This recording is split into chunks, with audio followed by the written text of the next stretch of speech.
तो new chapter जो start करना है हमें वो है डेरिवेटिव्स। और बड़ा ही इंटरेस्टिंग चैप्टर है, ध्यान से पढ़ोगे तो मजे आ जाएंगे इस चैप्टर को पढ़ के। ठीक है, पूरा का पूरा चैप्टर स्टॉक मार्केट से रिलेटेड है। तो पहले तो मैं इस चैप्टर को डिवाइड कर लेता हूं चार पार्ट्स में। चार अलग अलग टॉपिक्स आपको इस चैप्टर में पढ़ने हैं। पहला जो टॉपिक है इसमें वो है फ्यूचर्स और फॉरवर्ड्स। फ्यूचर्स, ठीक है। फ्यूचर फॉरवर्ड में क्या डिफरेंस होता है वो ऑलरेडी हमने फॉरेक्स में देख रखा है। तो कैलकुलेशन पर्पज से बात करें तो सेम ही रहेगा, फ्यूचर हो या फॉरवर्ड हो। तो एक तो टॉपिक आपको इसमें पढ़ना है फ्यूचर्स। सेकंड आपको इसमें पढ़ना है ऑप्शंस, जो कि बड़ा मजेदार है। थर्ड जो आपको इसमें पढ़ना है वो पढ़ना है interest rate derivative. Interest rate derivatives. And last fourth जो आपको इस चैप्टर में पढ़ना है वो पढ़ने हैं स्वैप कॉन्ट्रैक्ट्स।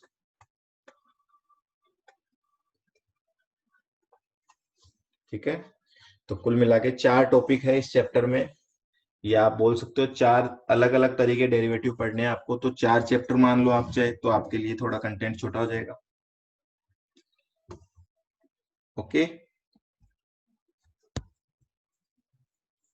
तो सबसे पहले तो इसका मीनिंग की बात करते हैं हम, डेरिवेटिव होता क्या एक्चुअल में।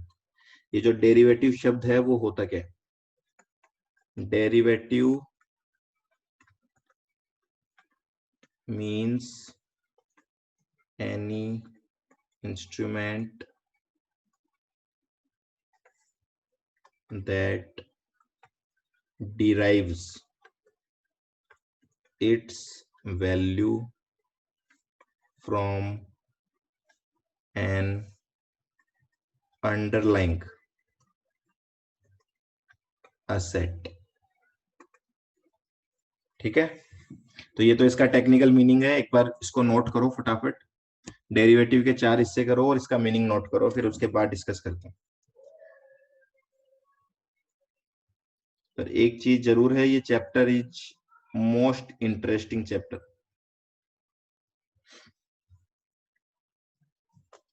बस इंटरेस्ट बनाए रखना, फिर मजे आ जाएंगे इसमें।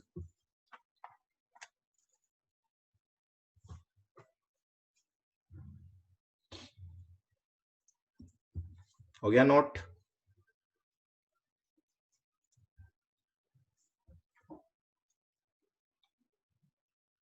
ठीक है, अब देखो ये डेरिवेटिव शब्द है, इसका संधि विच्छेद करेंगे अगर हम, तो इससे पता लग रहा है डेरिवेटिव मतलब डेरिवेशन है ये किसी का।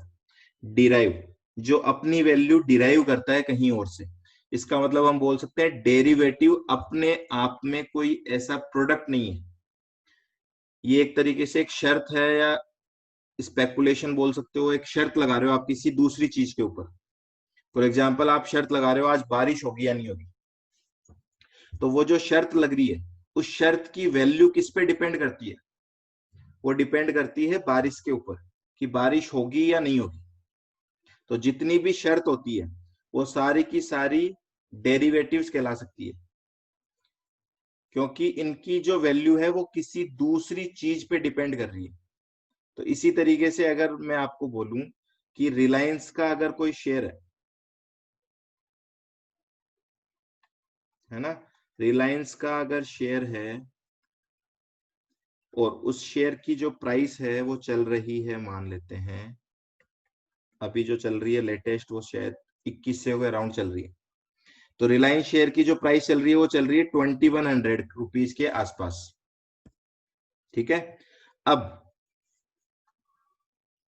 मार्केट में आप देखोगे एनएससी नेशनल स्टॉक एक्सचेंज पे F&O करके मार्केट चलता है, वहां पे इसकी अगस्त का फ्यूचर कॉन्ट्रैक्ट जो चल रहा है ना, वो चल रहा होगा मान लेते हैं 2150 के आसपास। लमसम आइडिया बता रहा हूं मैं आपको। तो ये जो होगा अगस्त का जो फ्यूचर कॉन्ट्रैक्ट चल रहा होगा, ये हमारे लिए डेरिवेटिव कहलाता है, इसको हम बोलते हैं डेरिवेटिव। इसकी आप अपने आप में वैसे देखोगे तो कोई एग्जिस्टेंस नहीं होती। इसकी वैल्यू किस पे डिपेंड कर रही है? ये जो फ्यूचर कॉन्ट्रैक्ट है इसकी वैल्यू किस पे डिपेंड कर रही है? ये डिपेंड कर रही है रिलायंस की जो स्पॉट प्राइस है उसके ऊपर। ठीक है, आ रही बात समझ में?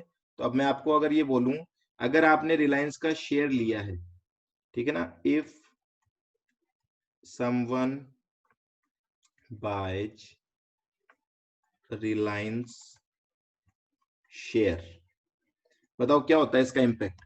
अगर आपने आज रिलायंस का शेयर लिया है तो क्या आप इक्विटी शेयर होल्डर हो गए क्या रिलायंस के, या नहीं हुए? सोचो। If someone buys Reliance share then, बोलो, हो जाएंगे, ऑब्वियस सी बात है। कंपनी ने शेयर इशू कर रखे हैं, अगर आपने एक भी शेयर ले लिया तो आपका जो अमाउंट है वो उस कंपनी की लाइबिलिटी साइड में शो हो रहा होगा, कैपिटल में, है ना? तो if someone buys Reliance share then he will become equity share holder of Reliance. चलो, पर अगर आपने रिलायंस का फ्यूचर खरीदा है तो if someone buys Reliance future, Reliance future का मतलब ये नहीं है कि रिलायंस का भविष्य खरीद रहे हो आप। Reliance future is a derivative contract, नाम है इसका फ्यूचर। ठीक है ना? किसी के माइंड में आ रहा हो कि मैंने रिलायंस का भविष्य खरीद लिया, ऐसा नहीं है। If someone buys Reliance future then, अब बात आ रही है, तो समझने की बात है कि डेरिवेटिव का अपने आप कोई एग्जिस्टेंस नहीं है। तो अगर आप फ्यूचर खरीद भी रहे हो तो आप कोई इक्विटी शेयर होल्डर नहीं बन रहे हो कंपनी के। ठीक है, क्या होगा वो अभी हम देखते हैं। तो if someone buys Reliance future then he will not become equity share holder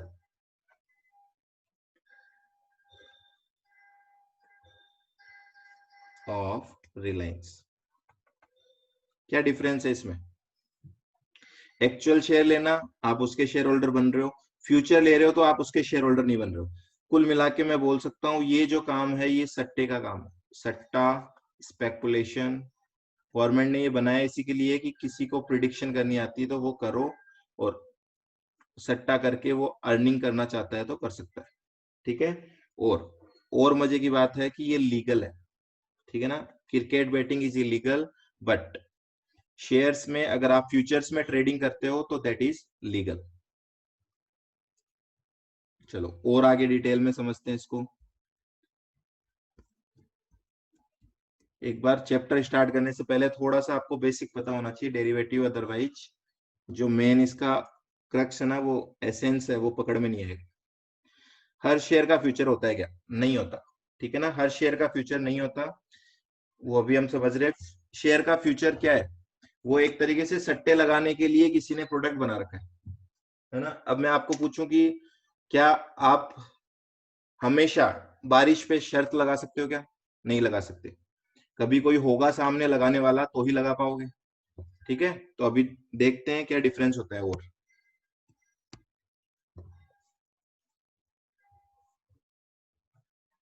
Reliance के अगर मैं शेयर की बात करूं तो देखो अल्टीमेटली होता क्या है, कहां से स्टार्ट होता है रिलायंस का शेयर? ये रिलायंस इंडस्ट्रीज कंपनी है ना? कंपनी क्या करेगी? इश्यू लाएगी, इश्यू शेयर्स। ठीक है, और शेयर कौन खरीदता है? पब्लिक खरीदेगी। रिलायंस ने शेयर इश्यू कर दिए, पब्लिक क्या करेगी? मान लेते हैं यहाँ पे इसने 1 लाख शेयर इश्यू किए हैं 100 रुपए से, तो कितने हो जाएंगे? 1 करोड़ रुपए के शेयर इश्यू किए इन्होंने। पब्लिक क्या करेगी? इन शेयर्स को खरीदेगी, और वो पैसे किसको देगी? रिलायंस को देगी ना? बताओ मुझे।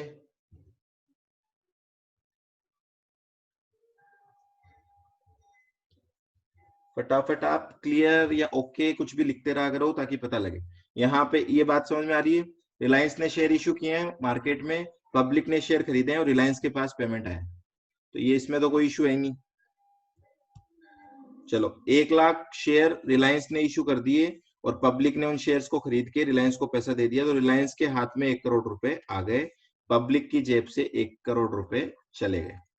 यहां तक तो बात समझ में आती है हमें कि ये जो 1 करोड़ रुपए एक्चुअल में पब्लिक ने दिए हैं, इनकी वर्थ क्या है। पब्लिक अब जो है जिसने भी इनके शेयर खरीदे हैं वो सारे के सारे रिलायंस के इक्विटी शेयर होल्डर्स बन चुके हैं। चलो दूसरा, अब बात आ रही है इसमें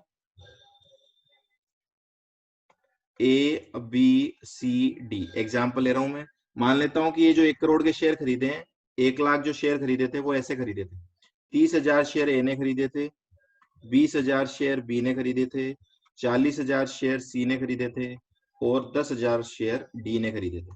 ठीक है ना, एग्जाम्पल समझने के लिए। तो टोटल 1 लाख शेयर इन 4 लोगों ने मिलकर खरीद लिए थे। अब ईच आता है इस रिलायंस के शेयर खरीदना, तो पहला क्वेश्चन आपसे, क्योंकि ऐसा तो नहीं है आपने सुना नहीं होगा स्टॉक मार्केट के बारे में, ठीक है ना, आपकी नॉलेज चेक करते हैं थोड़ी सी। ईच आता है रिलायंस कंपनी के शेयर खरीदना, बताओ ये शेयर कहां से खरीदेगा। क्या ये रिलायंस के पास जाएगा क्या कि आप मुझे शेयर दे दो, क्योंकि रिलायंस ने तो जो शेयर इशू करने थे वो कर चुकी है। ब्रोकर के पास जाएगा, डीमेट अकाउंट में जाएगा, ठीक है। मतलब आप कुल मिला के, समझ रहा हूं मैं आपकी वायना, आप बोलना चाह रहे हो कि वो एक्सचेंज पे जाएगा, है ना, एक्सचेंज। ओके जी, एक्सचेंज पे जाएगा वो। एक्सचेंज कौन सा है इंडिया में, एनएससी चलता है और बीएससी चलता है, national stock exchange and Bombay stock exchange. चलो एक्सचेंज पे ई गया, एक्सचेंज पे डायरेक्ट नहीं जाया जा सकता, एक्सचेंज पे जाने का रास्ता होता है थ्रू ब्रोकर। ब्रोकर मतलब एग्जाम्पल एंजल ब्रोकिंग, ठीक है ना, बहुत सारे ब्रोकर्स होंगे, एडलवीएस, मोतीलाल ओसवाल, ठीक है ना, जो भी नाम आपने सुन रखा हो, शेर खान है, बहुत सारे ब्रोकर्स होते हैं। चलो अब मुझे ये बताओ, एक्सचेंज पे जाके क्या ई शेयर खरीद सकता है क्या। क्या एक्सचेंज पे ई गया तो इसको शेयर मिल जाएंगे क्या, नहीं मिलेंगे। शेयर्स लेने के लिए ई को अगर शेयर चाहिए तो इन चारों में से कोई सेल करने के लिए रेडी होगा, तभी तो शेयर मिल पाएंगे। एक्सचेंज अपने आप से कभी भी शेयर्स जनरेट नहीं कर सकता, समझ रहे हो बात को। एक्सचेंज क्या है, जैसे अमेजोन है ना, अमेजोन जो होता है, अमेजोन पे सेलर्स भी लिस्टेड हैं, बायर्स भी लिस्टेड है।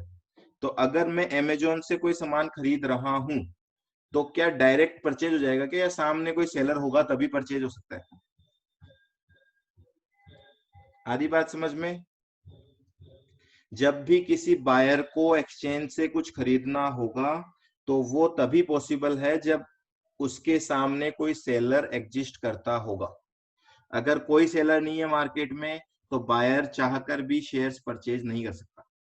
सेलर प्लस वो स्टॉक में हो है वो दिखाता है, सेलर प्लस वो स्टॉक में है,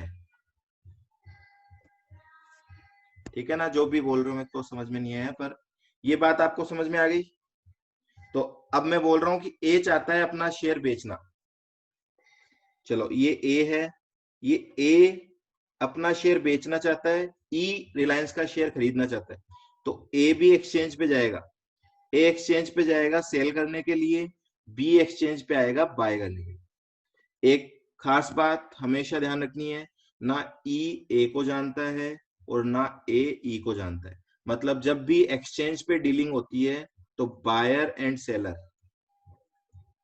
buyer and seller does not know each other, हमेशा ध्यान रखना।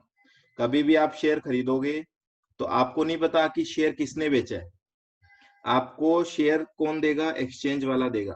पर एक्सचेंज वाला कभी भी अपने पास से शेयर नहीं देगा, वो शेयर हमेशा कौन देगा, कोई ना कोई सेलर होगा सामने जो कि शेयर बेच रहा होगा, तभी आप उसको बाय कर सकते हो।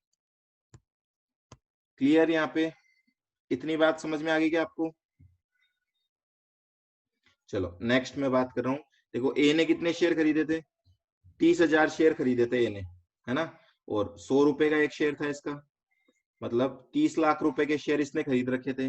अब मैं मान लेता हूं कि इसमें से 10,000 शेयर इसने सेल कर दिए और 120 रुपए में सेल कर दिए। कितना हो गया? 12 लाख रुपए। तो ई की जेब से कितने रुपए गए? 12 लाख। ए की जेब में कितने रुपए आए? 12 लाख। मुझे फटाफट से बता दो, क्या इस ट्रांजेक्शन से रिलायंस जो कंपनी है, उस रिलायंस कंपनी के पास कोई भी इनफ्लो या आउटफ्लो होगा क्या? No. No means no. No inflow, no outflow. किसी ने कोई डाउट पूछा था क्या अभी बीच में? एक बार देखते हैं क्या डाउट। तो डायरेक्टली लेना पॉसिबल है क्या? नो जी ना, डायरेक्टली लेना पॉसिबल नहीं है। एक्सचेंज ट्रेडेड है, डायरेक्ट शेयर परचेज सेल नहीं होते, ठीक है ना? वो तो ट्रांसफर हो जाएगा, एक के नाम पे दूसरे के नाम पे ट्रांसफर हो जाएंगे, वो पॉसिबल है, पर उसको ट्रांजेक्शन नहीं बोलेंगे। तो एक चीज, ये कईयों के माइंड में ऐसा डाउट होता है कि जब भी शेयर्स खरीदेंगे तो रिलायंस से खरीदेंगे, ऐसा नहीं है। रिलायंस ने तो शेयर इशू कर दिए, अब रिलायंस का खेल खत्म। कंपनी को अब कोई फर्क नहीं पड़ रहा है ना? अब जो भी बाई सेल हो रही है वो आपस में हो रही है कस्टमर्स के। एक कस्टमर सेल कर रहा होगा तो दूसरा कस्टमर बाय कर रहा होगा। क्लियर है? अब मुझे बता दो एक फटाफट से क्वेश्चन, ई चाहता है रिलायंस के 1.5 लाख शेयर खरीदना, क्या पॉसिबल है क्या? जो एग्जाम्पल मैं दे रहा हूँ उस हिसाब से बताना। रिलायंस ने शेयर ही 1 लाख इश्यू कर रखे हैं, तो 1.5 लाख खरीद ही नहीं सकता वो किसी भी हालत में। 150 लाख लिख दिया मैंने, 1.5 लाख, ठीक है? चलो ये तो हो गई बात, समझ में I share market. Share issue कब कब होते हैं? मुझे क्या बता, शेयर इशू कब कब होते हैं? मतलब जब आपको पैसे की जरूरत है तब शेयर इशू करती है कंपनी।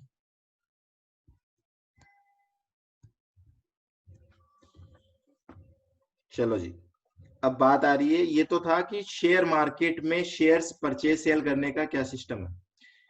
अब मैं बोल रहा हूं ये डेरिवेटिव क्या है। ये डेरिवेटिव एक प्रोडक्ट बनाया है एनएससी ने, ध्यान रखना। डेरिवेटिव्स में कौन से डेरिवेटिव की बात कर रहा हूं मैं अभी? फ्यूचर्स की। तो मैंने चैप्टर को 4 पार्ट में डिवाइड कर रखा है, अभी हम जिसकी बात कर रहे हैं वो बात कर रहे हैं फ्यूचर्स की, ठीक है जी? क्यों बनाया है, उसका अल्टीमेट ऑब्जेक्टिव आपको समझना है, तो आपको समझ में आ जाएगा कि ये है क्या एक्चुअल में। तो रिलायंस, ठीक है, रिलायंस है, उसने अपने शेयर्स इशू कर रखे हैं मार्केट में, शेयर्स इशूड, और मैं बोल रहा हूं ये शेयर 4 लोगों के पास है, ए बी सी डी, ठीक है जी? 4 लोगों के पास शेयर है, चारों लोगों ने शेयर खरीद रखे हैं, क्या रेट पे? 100 रुपए पे। एग्जाम्पल समझने के लिए बना रहे हैं हम, रियल फिगर्स को कोई भी कंसिडर ना करें। 100 रुपए में ये 4 लोगों ने शेयर्स खरीद रखे हैं, ठीक है? अब मार्केट में और भी बहुत सारे लोग हैं, वो चाहते हैं रिलायंस में, जैसे मान लेते हैं मिस्टर राम है, ये बोलता है कि इसका जो कैलकुलेशन है उसके हिसाब से ये बोलता है Reliance share price will decrease, है ना? ये क्या बोलना चाहता है? ये बोलना चाहता है रिलायंस की शेयर प्राइस कम होगी, है ना? And I want to earn from my prediction. अब मुझे ये बताओ, क्या ये प्रैक्टिकली पॉसिबल होगा क्या? क्या राम के पास शेयर है क्या? फटाफट से बोलते जाओ जो जो क्वेश्चन में पूछ रहा हूँ। क्या राम के पास रिलायंस के शेयर है क्या? नहीं है। अब इसके पास शेयर नहीं है तो क्या ये सेल आउट कर सकता है? नॉट पॉसिबल, इम्पॉसिबल है ये तो। जब कोई चीज है ही नहीं हमारे पास, उसको सेल कैसे करेंगे? पर फिर भी ये चाहता है कि इसकी प्रिडिक्शन, जो इसकी नॉलेज है, इसके हिसाब से शेयर डाउन जाने वाला है, ये उससे कमाना चाहता है। ठीक है। इन्हीं लोगों के लिए गवर्नमेंट ने क्या कर रखा है, दक्षिता बोल रही है बेच सकता है। How Dakshita, how?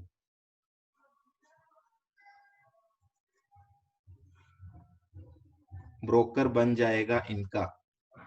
ऐसे कैसे बनेगा? नहीं बेच सकता। कि ब्रोकर बनने से क्या होता है? ब्रोकर हमेशा क्या होता है?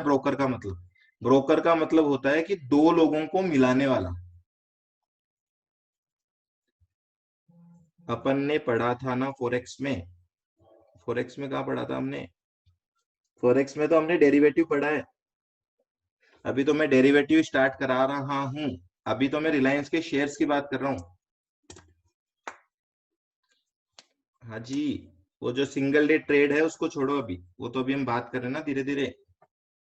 वही मैं समझाने जा रहा हूँ आपको, इंटेंशन क्या था, क्यों पैदा हुआ है डेरिवेटिव, वो समझते जाओ आप आराम से। तो राम रिलायंस को बेच के कमाना चाहता है, नॉट इन सिंगल डे। ठीक है, एक दिन की बात अलग है, वो इंट्राडे है, वहां पे सब पॉसिबल है। तो ये चाहता है, तो इसके लिए देखो मार्केट में जगह खुली है। इसके लिए एनएससी ने, दो एक्सचेंज है इंडिया में, बीएससी और एनएससी। तो बीएससी ने नहीं किया ये काम, एनएससी ने किया। एनएससी बोल रहा है चलो आपके खुजली चल रही है ना, आप चाहते हो पैसा कमा सकते हो, तो हम आपके लिए एक डेरिवेटिव स्टार्ट करते हैं। डेरिवेटिव का मतलब क्या होता है? इसमें आपको कोई शेयर नहीं मिलेगा, है ना आप कोई कंपनी के शेयर होल्डर बनोगे। डेरिवेटिव है, हम रिलायंस का फ्यूचर स्टार्ट करते हैं। रिलायंस का फ्यूचर कॉन्ट्रैक्ट स्टार्ट कर रहे हैं हम। और वो फ्यूचर कॉन्ट्रैक्ट जो होता है उसका एक फिक्स लॉट साइज होगा, उसकी एक फिक्स मैच्योरिटी डेट होगी।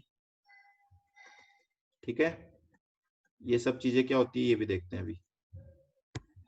अब चाहे तो राम यहाँ पे डीलिंग कर सकता है, अगेन वही एक्सचेंज के थ्रू होगी।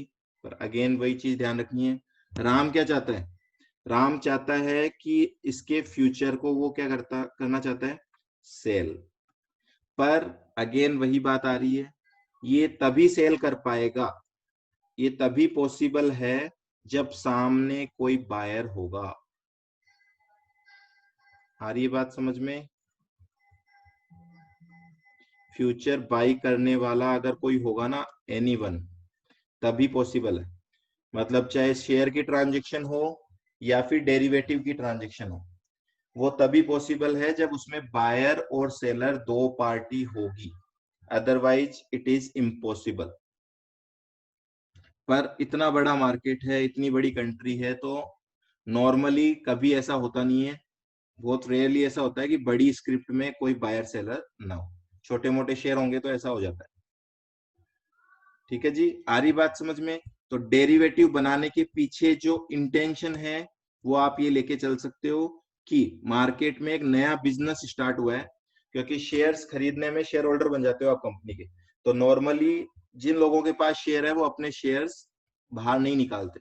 तो मैं मान लेता हूँ ये अंबानी, ये चारों, है ना, ये ऐसे मान लेते हैं दो अंबानीज है और दो और अलग इन्वेस्टर्स है। ये लोग अपने शेयर सेल आउट करना नहीं चाहते, क्योंकि शेयर सेल कर देंगे तो ये कंपनी के ओनर नहीं रहेंगे फिर।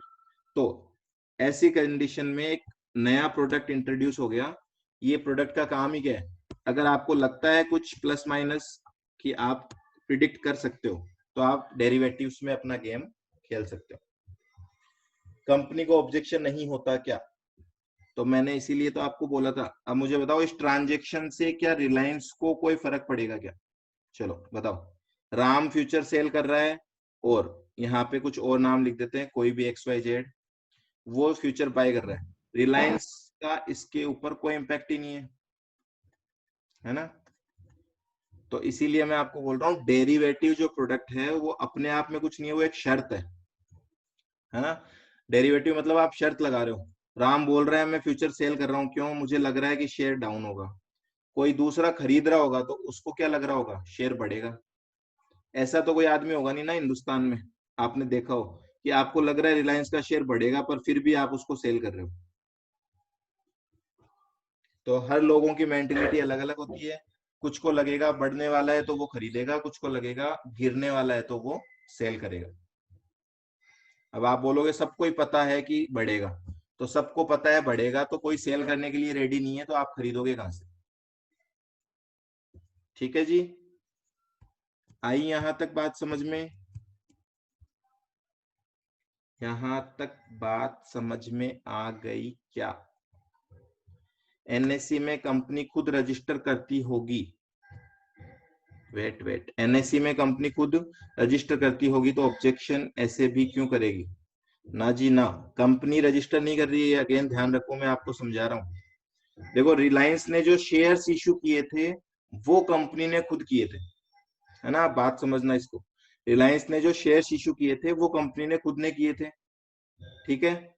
और उसके बाद जो ट्रेडिंग चलती है उसमें रिलायंस का कोई लेना देना नहीं होता। उसी तरीके से जो डेरिवेटिव है ये तो किसी ने इशू भी नहीं किया। अच्छा, मुझे एक चीज और बताओ यहाँ पे समझने की बात, एक क्वेश्चन जो और पेंडिंग रह गया। मैंने आपको यहाँ एक क्वेश्चन पूछा था कि क्या रिलायंस ने 1 लाख शेयर इशू कर रखे हैं, कोई चाहता है रिलायंस के 1.5 लाख शेयर खरीदना, खरीद सकता है क्या? रिलायंस के कोई 1.5 लाख शेयर खरीदना चाहता है एक्सचेंज पे जाके, बोलो पॉसिबल है क्या? कोई एनएससी पे जाके रिलायंस के 1.5 लाख शेयर खरीदना चाहता है? नहीं है पॉसिबल। बट डेरिवेटिव में क्या होगा? देखो, डेरिवेटिव तो कुछ है ही नहीं ना प्रोडक्ट एक्चुअल में। डेरिवेटिव यहाँ पे एनएससी में इधर एक बायर आया, इधर एक सेलर है। बायर चाहता है इसके 5 लाख शेयर खरीदना, सेलर चाहता है इसके 5 लाख फ्यूचर बेच, मतलब फ्यूचर बेचना, ये भी फ्यूचर खरीदना चाहता है, ये भी फ्यूचर बेचना चाहता है। बताओ क्या ये पॉसिबल है क्या? हाँ जी, ये पॉसिबल है। यहाँ कोई क्वांटिटी का गेम नहीं है। मैं क्या बोल रहा हूँ आपको, ये शर्त है। आप शर्त कितने की भी लगाओ, कौन आपको मना कर रहा है? क्या ये 5 लाख फ्यूचर खरीदेगा तो इसके डीमेट अकाउंट में शेयर आएंगे क्या? सोच के बताना है। क्या इसके डीमेट अकाउंट में शेयर्स आएंगे क्या? नहीं आएंगे, ये शेयर्स है ही नहीं। ठीक है, थोड़ा सा टाइम लगेगा, धीरे धीरे मैं आपको इसीलिए बार बार रिपीट कर रहा हूँ। अगर आपको रिलायंस का फ्यूचर समझना है तो रिलायंस का फ्यूचर का मतलब नॉट अ शेयर, ये कोई शेयर नहीं है, ये केवल और केवल क्या है? स्पेकुलेशन है ना, सट्टा है। हाँ जी, गौरांग बोल रहा है सर तो इससे फायदा क्या हुआ, अभी बताते हैं। फिर बाय करने पे मिलेगा क्या उसे? ठीक है, उसे बाय करने पे जैसे आप कोई भी चीज हवा में खरीद रहे हो, है ना, तो आपको एक रिसिप्ट मिल जाएगी कि आपने फ्यूचर खरीद रखा है, तो आपके डीमेट अकाउंट में ये अमाउंट दिखाई देगा आपको कि आपके पास रिलायंस के, सपोज आपने खरीद लिए इसके 2 लाख फ्यूचर खरीद लिए, तो आपको दिखाई देगा अपने डीमेट अकाउंट में, आपको दिखाई देगा कि आपके पास रिलायंस के 2 लाख फ्यूचर्स प्लस किए हुए हैं, प्लस मतलब बाय किए हुए हैं। ठीक है, शेयर्स नहीं है ये। शेयर्स होने का मतलब तो क्या होता, आप कंपनी के ओनर बन जाते। अब आप बोलोगे मेरे पास रिलायंस के 2 लाख शेयर है ना, आप गलत बोल रहे हो। आपके पास कंपनी के 2 लाख फ्यूचर कॉन्ट्रैक्ट है, शेयर्स नहीं है। आ रही बात समझ में? तो शेयर्स में तो एक लिमिट रहेगी।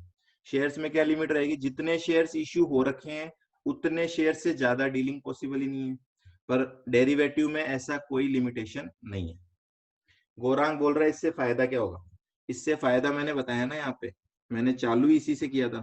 ये राम जो है ये शेयर बेचना चाहता है, बताओ क्या ये पॉसिबल है क्या? इसके पास शेयर है ही नहीं, पर क्या ये डेरिवेटिव में जाके सेल कर सकता है क्या? क्या ये डेरिवेटिव में जाके सेल कर सकता है या इसको कोई मना करेगा? बताओ मुझे।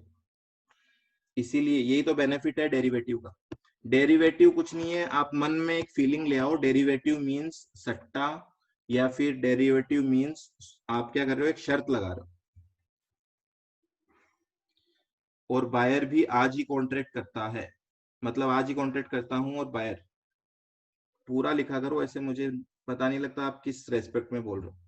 सर एक्चुअल प्राइस भी इन्वॉल्व है क्या इसमें? हाँ जी, होगी होगी। अब आगे हम इसी की बात करेंगे। ये जो रिलायंस का फ्यूचर प्राइस होगा, ये जो रिलायंस के फ्यूचर का प्राइस होगा, है ना, ये प्राइस कहां से आएगा? तो मैंने आपको पहले यही लिखाया है कि डेरिवेटिव का जो प्राइस होता है वो किसी अंडरलाइंग असेट से डिराइव किया जाता है। तो रिलायंस के फ्यूचर का प्राइस कहां से आएगा?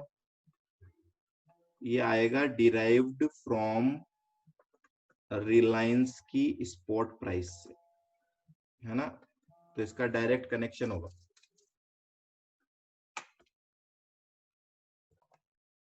हाँ जी, माइक ऑन करके बोलो ना।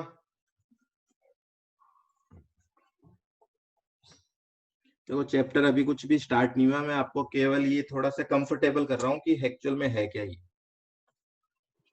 बोलो बोलो फटाफट। तो जैसे क्रिकेट की बैटिंग में अब मैं और मेरा दोस्त खेल रहे हैं, मैंने बोला हम्म, 4 रन जाएंगे, 4 रन गए बिल्कुल तो 50 रुपए मेरे, बिल्कुल। 4 रन नहीं गए तो 50 रुपए मेरे दोस्त के।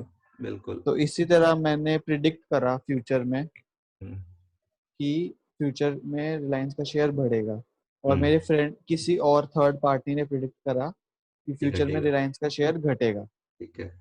तो मतलब अगर बढ़ेगा तो मुझे पैसे मिलेंगे, और अगर बिल्कुल, घटेगा तो उसे तो पैसे उसकी तरफ से मिलेंगे। पैसे जाएंगे। तो बिल्कुल। मतलब अननोन पार्टीज प्रिडिक्शन कर रही है, हम्म, अगर प्रिडिक्शन करेक्ट हुई तो जो प्रिडिक्शन उल्टी कर रहा है वो तो पैसे देगा, हम्म, और मेरी अगर प्रिडिक्शन सही हो तो मेरे को उससे पैसे मिलेंगे, अगर मेरी प्रिडिक्शन गलत हुई तो मेरे से पैसे जाएंगे, और करेक्ट। जिसने प्रिडिक्शन करी है उसको पैसे आएंगे, यही ना? करेक्ट। इसीलिए मैं बोल रहा हूँ इसका लेना देना केवल और केवल उन दोनों पार्टी के बीच में है, रिलायंस कंपनी को ठीक इससे है। कोई लेना देना नहीं। ठीक और है सर तो जो एनएस, हम्म, और जो बोलो बोलो। एनएससी है वो उसके वो मतलब वो करवाती है ये एफएनओ।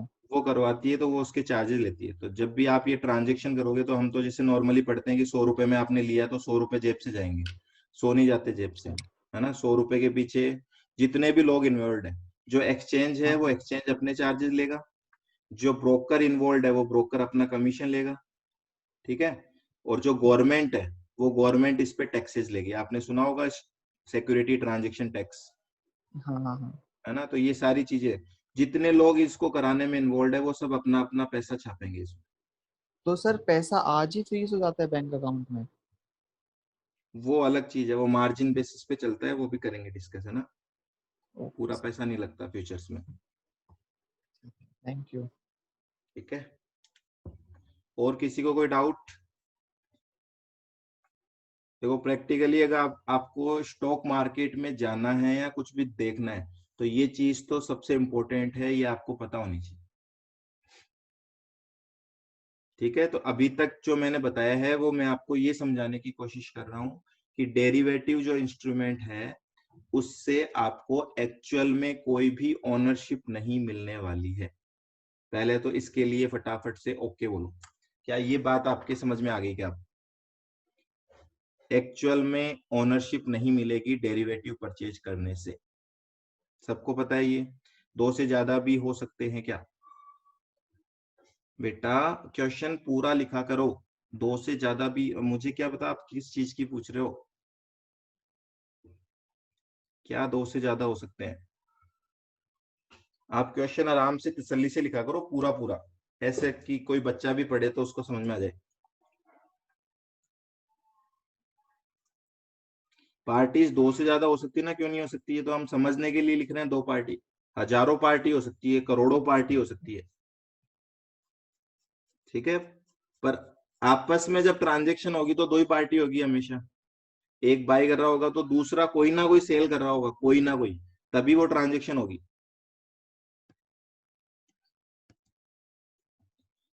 ठीक है। दो ही पार्टी की तो जरूरत है ना हमें, बायर एंड सेलर। तो एक बायर होगा एक सेलर होगा।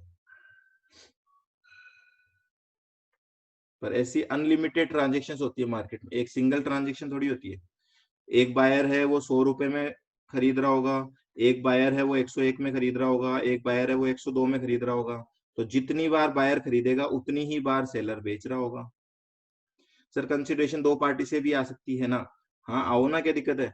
मान लेता हूं मैं ये एक ही बायर है जो हर प्राइस में खरीदने के लिए रेडी है ना? पर ये सेलर अलग अलग है।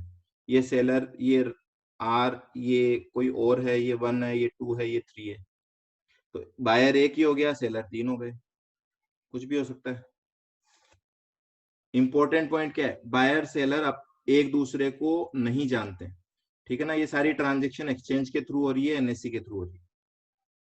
तो एक पॉइंट जो आपको समझ में आ जाना चाहिए वो ये कि डेरिवेटिव खरीदने से कोई भी ओनरशिप नहीं आने वाली। दूसरा पॉइंट आपको याद होना चाहिए कि जितने भी लोग इन्वॉल्व है, ब्रोकर, एक्सचेंज मतलब एनएससी, गवर्नमेंट, ये सब लोग ये ट्रांजेक्शन कराने के पीछे इनका क्या इंटेंशन है, ये सब लोग इसमें अपनी अपनी अर्निंग करके निकल जाएंगे, है ना। इनको कोई प्रॉफिट लॉस नहीं होगा, इनको कोई फर्क नहीं पड़ेगा शेयर का भाव ऊपर जा रहा है या नीचे जा रहा है। इनका हमेशा जो प्रॉफिट होगा वो फिक्स होगा। तो ब्रोकर जो है वो अपना कमीशन लेता है, तो किसी ने डीमेट अकाउंट खुलवा रखा है उसको पता होगा। एनएससी जो है वो अपने चार्जेस लेता है, गवर्नमेंट जो है वो अपने टैक्सेस लेता है। तो ये सिंपल सा सिस्टम है ना। और इन तीनों लोगों को इस बात से फर्क नहीं पड़ता कि शेयर का दाम ऊपर जा रहा है या नीचे जा रहा है। तो हमेशा जो रिस्क है वो इन्वेस्टर ही लेंगे, बायर सेलर होंगे वो रिस्क लेंगे कि शेयर ऊपर जाएगा या नीचे जाएगा, तो उनको प्रॉफिट लॉस होगा। ठीक है यहां तक।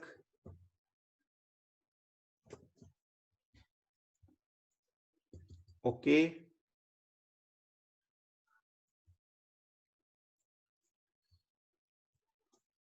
ठीक है।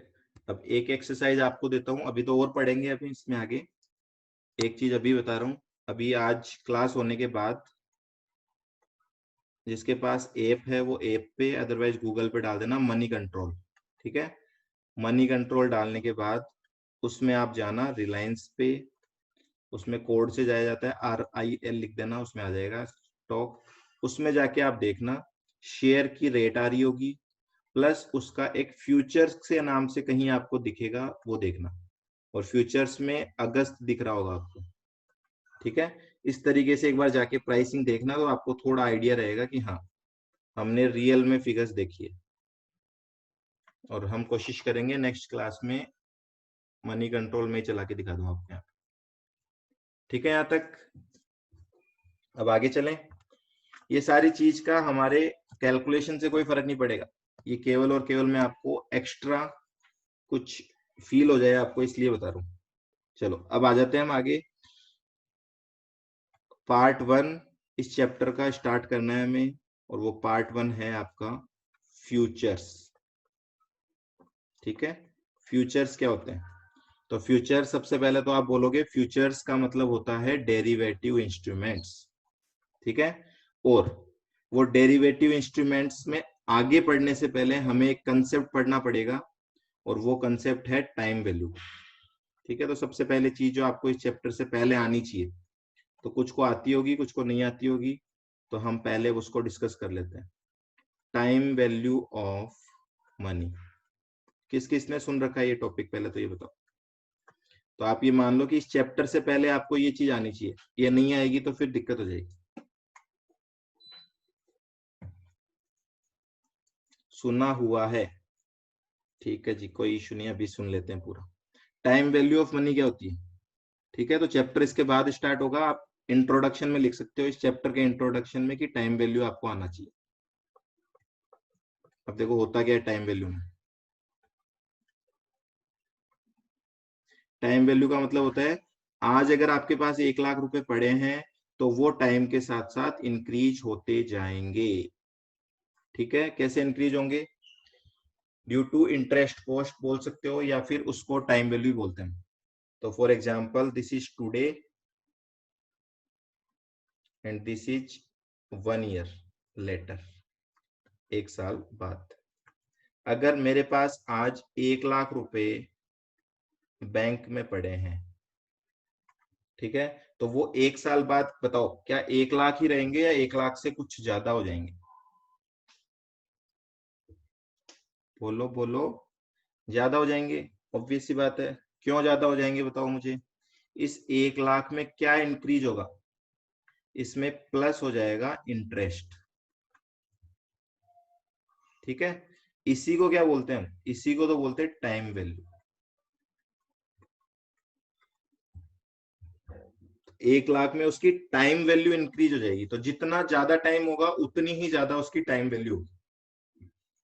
अब मैं अगर बोलूं आपको इंटरेस्ट की रेट सपोज 10% है, तो 1 साल बाद 1 लाख रुपए कितने हो जाएंगे, बताओ।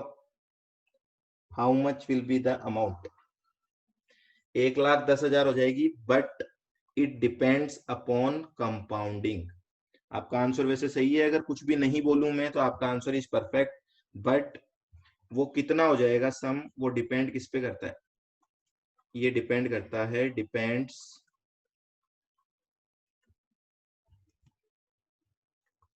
On compounding. अब ये कंपाउंडिंग क्या होती है तो बचपन से पढ़ते हुए आ रहे हो मैथ्स में, है ना, फिर भी आपको देखो सीएमए फाइनल में आके दोबारा कंपाउंडिंग पढ़नी पड़ेगी। अभी 1 लाख से कितने हो जाएंगे वो कंपाउंडिंग पे डिपेंड करता है, कितने तरह की कंपाउंडिंग होती है वो आप यहाँ पे एक बार देखते जाओ। अगर मैं आपको बोलूं एनुअल कंपाउंडिंग तो क्या होगा, अगर मैं आपको बोलूं हाफ ईयरली कंपाउंडिंग तो क्या होगा,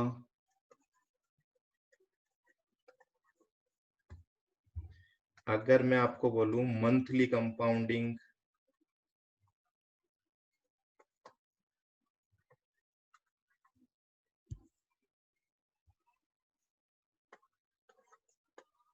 डेली कंपाउंडिंग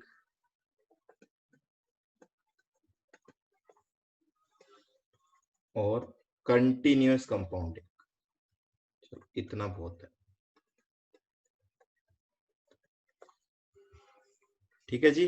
तो देखो कंपाउंडिंग पे डिपेंड करता है कि वो मेरा 1 लाख रुपए जो है वो 1 साल बाद कितना हो जाएगा। तो annual compounding, half yearly compounding, monthly compounding, daily compounding, continuous compounding, ये हर तरीके से आपको कैलकुलेट करके देखना है कि कंपाउंडिंग से क्या डिफरेंस आएगा। चलो करें स्टार्ट। सॉल्यूशन, पहली मैं बात कर रहा हूं एनुअल कंपाउंडिंग की।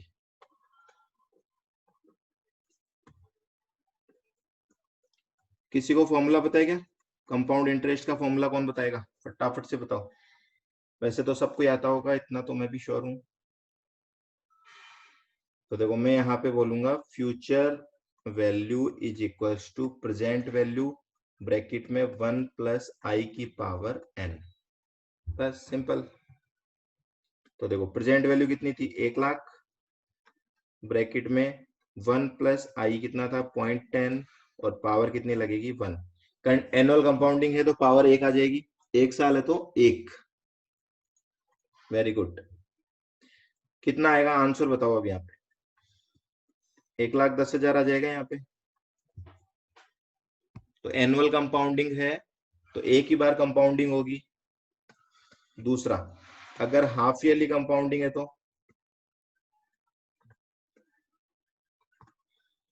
हाफ ईयरली कंपाउंडिंग, देखो इसमें क्या होगा, इसमें हो जाएगा future value equal to 1 lakh और ब्रैकेट में 1 + i।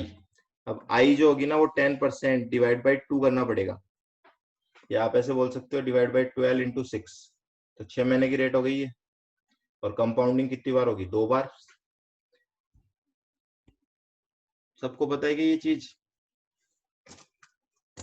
जिसको डाउट है वो अभी बता देना इस चीज में, कंपाउंडिंग में किसी को गड़बड़ लगती है तो अभी बता देना।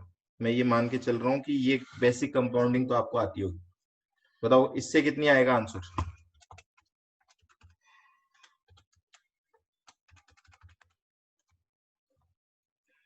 1,10,250। ठीक है। थर्ड नंबर पे क्या लिखा था हमने, मंथली कंपाउंडिंग, मतलब जितनी बार कंपाउंडिंग होगी साल में वो ऊपर आ जाएगा पावर में। Future value equal to 1 lakh bracket में 1 + 0.10 डिवाइडेड बाई 12, तो 1 महीने का आ जाएगा, और इंटू 1 तो 1 महीने का। और साल में कितनी बार कंपाउंडिंग होगी, 12 बार। लो जी, इसको कैलकुलेट करो।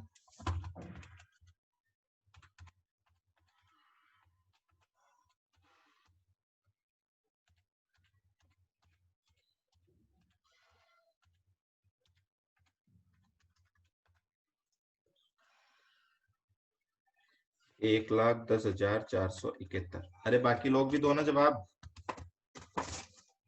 जिसको दिक्कत हो रही है वो अभी बता देना। ये सारा का पूरा चैप्टर टाइम वैल्यू पे है, ये नहीं आएगा तो कुछ नहीं होगा इस चैप्टर में। चलो फोर्थ नंबर पे, फोर्थ नंबर है डेली कंपाउंडिंग।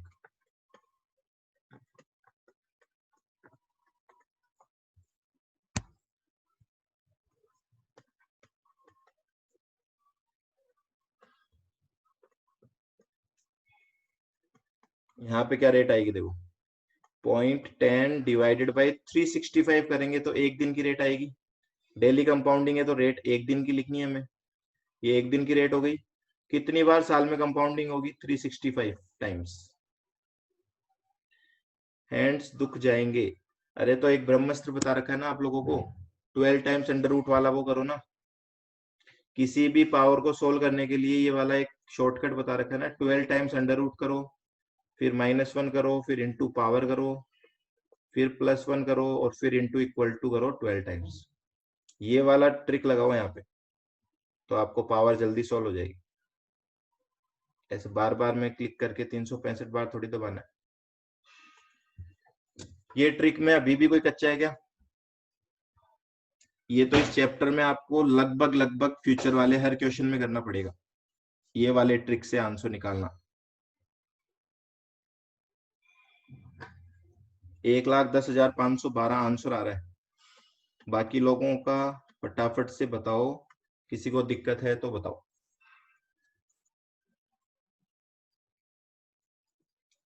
कच्चा तो नहीं पर स्लो, कोई इशू नहीं है, स्लो है तो धीरे धीरे करते रहो। हर चीज स्लो ही होती है पहले, है ना, फिर अपने आप हो जाएगा तेज। इस चैप्टर में पक्का गारंटी है ये आपको रट जाएगा, क्योंकि हर क्वेश्चन में करना पड़ेगा आपको।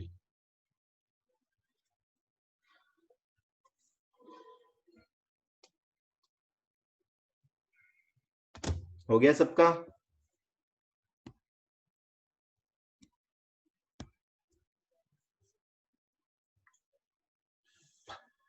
देखो यहाँ चार्ज में इश्यू नहीं है, इसीलिए मैंने ये फटाफट आपको करवाए हैं।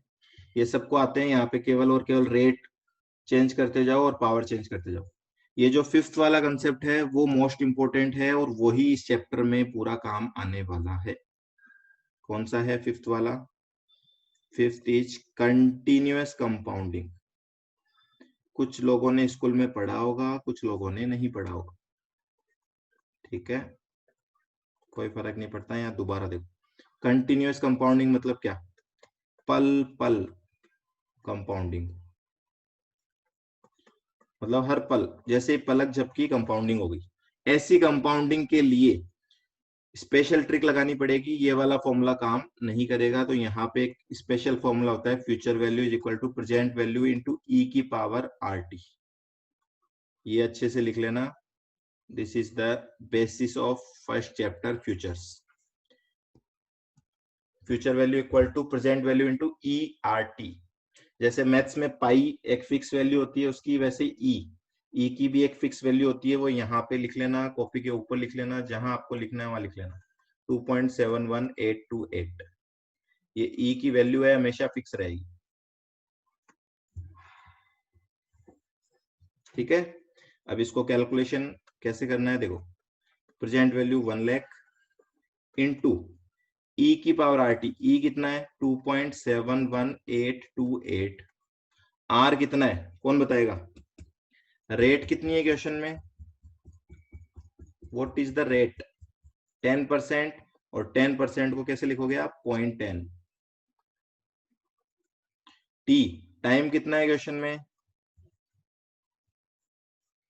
टाइम कितना था? 1। तो यहाँ पे लिखेंगे 1।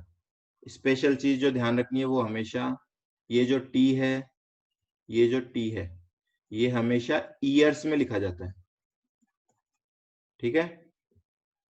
किस में लिखा जाएगा? ईयर्स में। तो अभी 1 साल का क्वेश्चन है तो 1 लिखोगे, 6 महीने का क्वेश्चन होता तो हाफ लिखते हैं यहाँ पे। आ रही बात समझ में? वो अभी हम ट्राई करेंगे, उसमें मैं आपको अलग अलग क्वेश्चन करा के दिखा दूंगा। अब इसकी कैलकुलेशन कैसे करनी है बताओ, कैलकुलेट करो आप इसको। अगेन वही फॉर्मूला लगाना है, 12 बार अंडर रूट वाला, और कुछ स्पेशल नहीं करना है यहाँ पे। 2.71828 के बाद वही 12 बार अंडर रूट वाला फॉर्मूला लगाना है। चलो ट्राई करो, देखिए कौन करता है।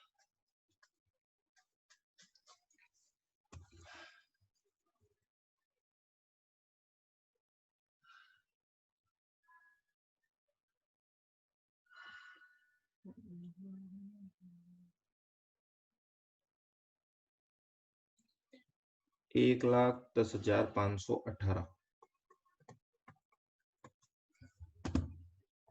सत्यम का आंसर इज रॉन्ग, कुछ ना कुछ गड़बड़ करी है तुमने। 12 बार अंडर रूट वाले में कुछ गड़बड़ करती तुमने।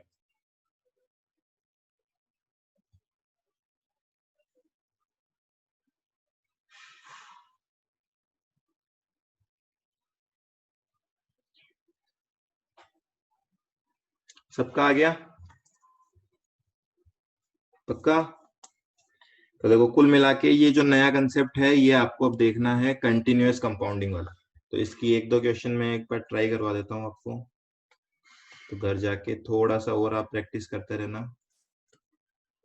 होमवर्क वगैरह कुछ नहीं है इसमें, कंटिन्यूअस कंपाउंडिंग की बात कर रहे हैं हम। तो इसमें अलग अलग क्वेश्चन ले लेते हैं हम। Example number 1,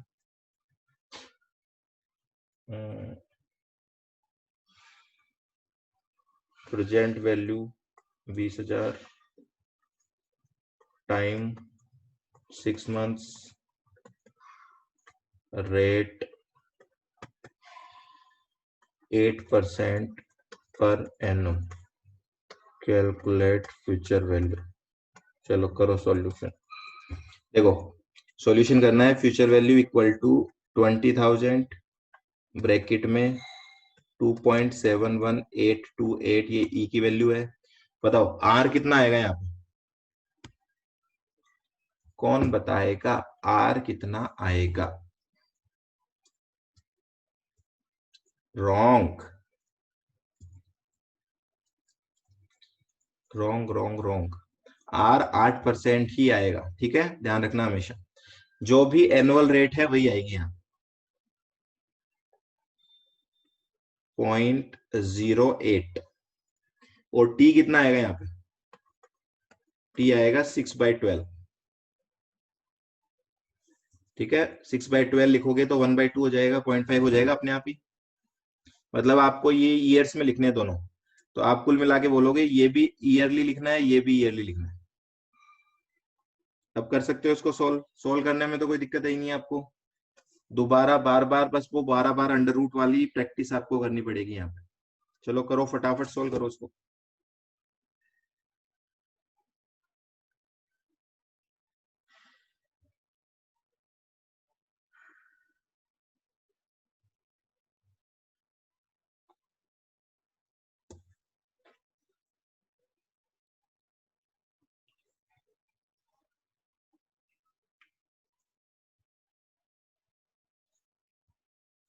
20,816।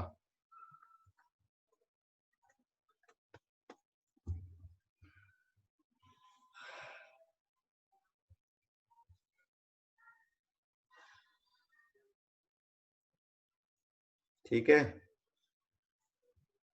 माई मिस्टेक, मिस्टेक। चलो जी, example number 2, present value 20,000 time 1 month,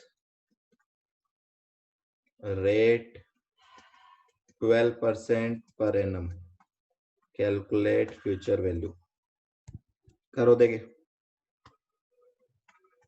future value equal to 20,000 bracket में 2.71828 की पावर, आर कितना आएगा 0.12, टाइम कितना आएगा 1/12। चलो निकालो।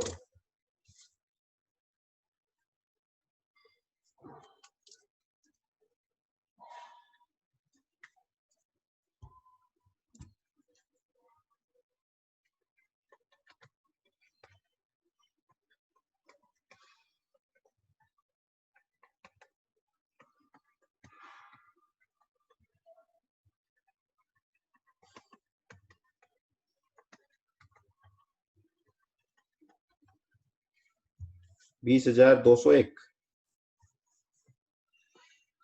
आंसर सही है ना आपका? चेक कर लेना, कोई एक का कॉपी करके मत लिखना दूसरा।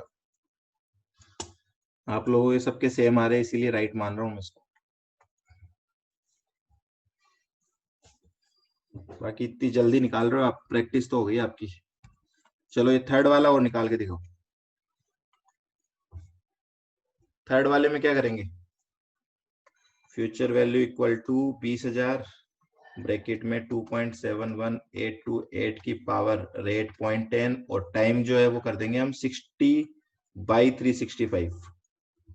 आ जाएगा पर एनम।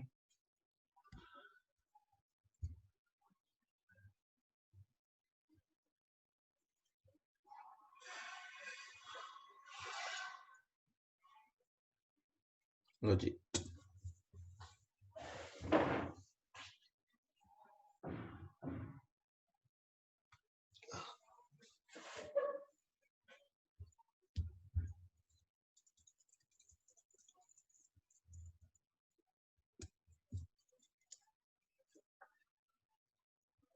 $20,332। लो जी। ठीक है, इतना काफी है आज के लिए। अब एक बार जितना भी आपने किया है ये सारा एक बार रिपीट करके देखना। कैलकुलेशन में तो ऐसा कुछ स्पेशल किया नहीं है आज हमने, केवल मैंने आपको एक दो कंसेप्ट बताए हैं डेरिवेटिव एक्चुअल में है क्या। ठीक है, तो ऐसे डायरेक्ट कैलकुलेशन भी करना चाहें तो कर सकते हैं हम, पर एक ऐसा फीलिंग रहता है ना मन में, हाँ हमें पता है एक्चुअल में डेरिवेटिव, रिलायंस का डेरिवेटिव अगर क्वेश्चन में लिखा हुआ आएगा तो हमें पता है क्या वो सट्टा है केवल, और उसके अलावा कुछ नहीं है। उससे आपको कोई भी ओनरशिप राइट नहीं मिलने वाला। क्लियर है सबको?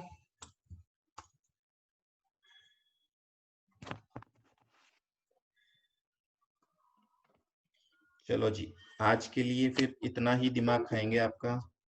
अब आप रिलैक्स करिए और कुछ जो आपका होमवर्क है वो होमवर्क कंप्लीट करिए। Thank you, tata bye bye, take care.